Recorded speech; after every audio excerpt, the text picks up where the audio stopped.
Dr. Robert Malone, the inventor of mRNA vaccine technology, is back again because Dr. Malone got a lot of questions about this FDA approval stuff. Because, as they say in The Princess Bride, I do not think it means what I think it means, or whatever they say. And I've heard you on a couple other podcasts talking about how mainstream media may not be covering this exactly correctly and maybe misleading people in a way. So I want to get your thoughts on it. First thing I want to do though is just show you a clip of a local TV station in Atlanta. I just analyzed, kind of repeating what we're hearing all over mainstream news. So let's just listen to that real fast and then get your thoughts.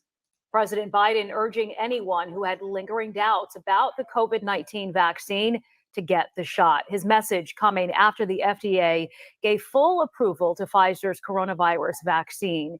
And it is the first in the nation to win full FDA approval for those 16 and older. So this move is expected to open the door for more schools, more businesses to begin requiring vaccinations.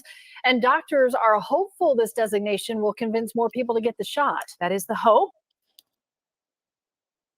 So I have a couple questions specifically about that, but let's just go straight to, they keep saying full FDA approval. First thing to get full FDA approval. We heard that multiple times. It's on the banner in the background. Did this vaccine get full FDA approval? Tell us what's really going on behind the scenes here. So thanks for that lead in. What we've got here is another case of and I think increasingly we need to call it legacy media, not mainstream media. It's the old school folks. And they're not doing their job. They're taking the FDA press release at face value, and they're taking the party line that the government is promoting at face value, and they're not actually looking under the covers at the documents that are actually provided by the FDA and the strategy that the FDA is using. If you do that, it has the appearance of some people call it three-card Monte or a shell game. There's actually two approval letters. And what does approval mean? Well, technically, when they say full approval, what the FDA has authority over is interstate commerce. That's what the federal government has authority over. And FDA has authority to regulate the safety, efficacy, purity, potency of drug products that are marketed interstate. So what they're offering here in one of these two letters is authorization to market in response to what's called a biologic license application. So those are the fancy regulatory terms. And what it means is that they've allowed one of these two vaccines, because they've now legally split them into two vaccines, to be marketed at such time as it becomes available. So the other vaccine is the one that you all know about, which is the Pfizer product that is currently available under emergency use authorization. And that's the other letter that they've provided, which is an extension of that emergency use authorization. So the truth is that it's called Comirnaty, I believe that's how it's pronounced, is the BioNTech product. This is BioNTech is a German company that is being manufactured and distributed by Pfizer, called Comirnaty, is licensed, but it has conditions. Calling it full approval is also a bit misleading. The other one is the old Pfizer one that's still on the shelves, still in the stockpile in the United States, still in the freezers, and that's the Pfizer one. So the truth is that you can't go down to Walmart or Walgreens or CVS or your favorite place and go get a jab from the FDA licensed one, because it's not available, because they haven't manufactured it yet, and they haven't filled and finished it yet. Why haven't they done that? Because they've just approved the label that has to be put on it, and the documentation about adverse events. That's the package insert that goes into the little box, and the box itself. And so now they're able to start printing all those things, filling and finish those vials, etc. Now, the Comirnaty product that is so labeled is currently available offshore. It's available in other countries, but it's not available in the States.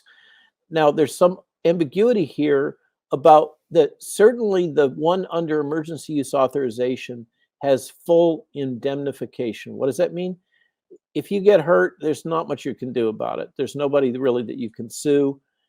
In the case of the licensed product, there's an indemnification, there's a fund that's been set up by the federal government that you can apply to and get potential compensation for your damages that's set up by Congress.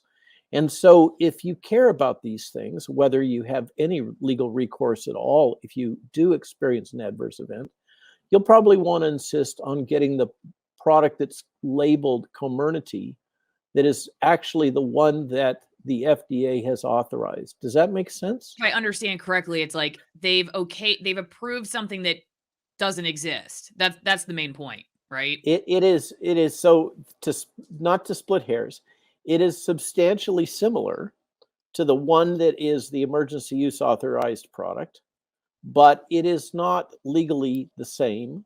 And there is some latitude for them to make some minor tweaks on the dial in terms of the formulation as they're filling this new product labeled Comirnaty that will be licensed and will, in theory, be covered under the clause for allowing you to recoup damages under the vaccines fund.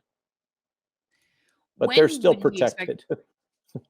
Gotcha. When would we expect to see that? So that the Very reality good will question. match what we're seeing on The FDA, legacy news. yeah, the FDA says, well, we don't really know. Sometime in the future, could be tomorrow, could be a month from now, could be 6 months from now, because they have to package, fill, finish, test, release, etc. Usually that takes a little while, like say a month or two. But I maybe they've got a huge backlog, and there was wink, wink, nod, nod communication between the FDA about what was going to be their requirements, and so they went ahead and started filling at risk. I think they're so flat out against the wall in terms of their manufacturing that there's a good chance that they haven't started the runs yet for these, and they're still busy filling the old Pfizer labeled product, I suspect. If you like this video, don't forget to check out exclusive content on my other platforms. The links are in the description, where there are also links for how you can support my work.